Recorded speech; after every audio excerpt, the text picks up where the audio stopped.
àgbáríjọ àwọn ọmọọba nílùú Ọ̀yọ́ nípínlẹ̀ Ọ̀yọ́ ni wọ́n ti wọ́ ọba Alaafin tòní ọba Hakeem Owóadé wọ́n ti wọ́ ilé-ẹjọ́ o. Kí náà ni àwọn fi kílẹ̀-ẹjọ́ ṣe fún un àti pé kí ni wọ́n ní ó ṣe gan-an. ẹ jẹ́ ń polówó ọjà náà, mi ò lọ́rùn gbèsè. lẹ́yìn tá a bá polówó ọjà yìí tán, ẹ̀kúnrẹ́rẹ́ ìròyìn ó ń bọ̀ wá.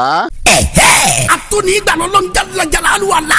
Ọba tó yanjú ìṣòro ẹ̀dá ní rọrùn. Tó wá fi bàbá Mẹ́yà sí spiritual consultant kẹwàá ní Nàìjíríà. Pẹ̀lú kún fáyà kún ọlọ́run náà. Ó ní kí gbogbo ntáyé ti dé. Tó bá ti dọ́dọ̀ bàbá Mẹ́yà sí kí gbogbo ẹ̀ máa tóbi sí ni láì. Wọ́lá oníṣẹ́ ńlá Mahama. Wọ́lá sírí Súrátù Yásìn nínú Kúránì Kárìm. Àwọn ọmọ tó mú kó mu fàfàkúfà kí wọ́n filẹ̀ fúnra wọn. Kí ló ń jẹ́ ìjákulẹ̀ lórí iṣẹ́? Àmúbọ̀kọ àbíyáyá. Disappointment, promise and fail. Business connections. Obìnrin tó fẹ́ lóyún tó fẹ́ bímọ. Ọkùnrin tí ò lè ṣèṣe akọni lọ́dọ̀ obìnrin. Ìtọ́jú ẹ̀ wà dáadáa.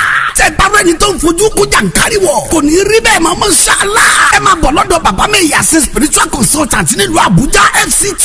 Ẹ tún lè pè wọ́n sórí aago 0913-838-3600 tàbí 0812-637-5711. Ìlànà àmọ́ inshallah.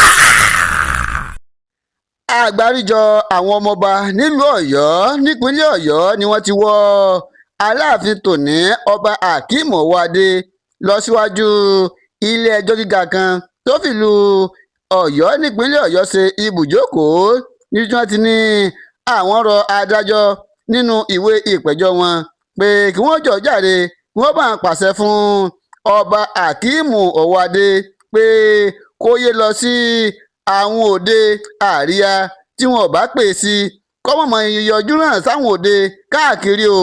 wọ́n ní òde tí wọn ò bá pè sí kò yẹ yọjú síbẹ̀ o.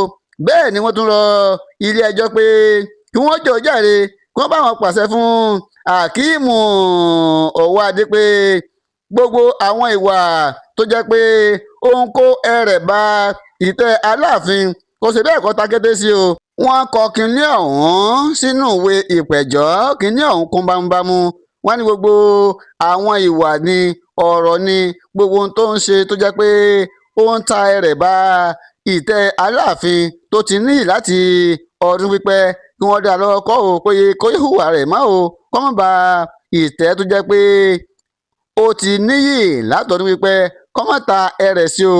òun làwọn ọ̀rọ̀ tó kún inú ìwé ìpẹ̀jọ́ náà bámúbámú tí wọ́n sì ní kí ọba Hakeem Owóadé kó wá rojọ́ níwájú adájọ́ o kó wá síwájú adájọ́ láti wá gbọ́ ìdájọ́ tí wọ́n dá lórí ẹ̀sùn táwọn fi kàn án ọ̀hún.